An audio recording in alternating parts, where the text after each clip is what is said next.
change yourself and not the world. Long ago, people lived happily under the rule of a king. The people of the kingdom were very happy as they led a very prosperous life with an abundance of wealth and no misfortunes. Once, the king decided to go visiting places of historical importance and pilgrim centers at distant places. He decided to travel by foot to interact with his people.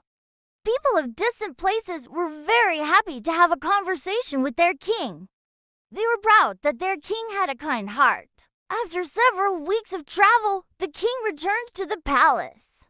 He was quite happy that he had visited many pilgrim centers and witnessed his people leading a prosperous life. However, he had one regret. He had intolerable pain in his feet as it was his first trip by foot covering a long distance. He complained to his ministers that the roads weren't comfortable and that they were very stony. He could not tolerate the pain.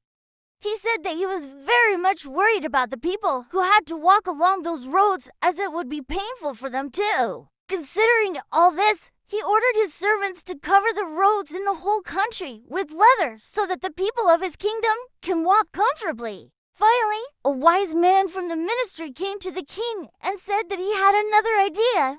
The king asked what the alternative was.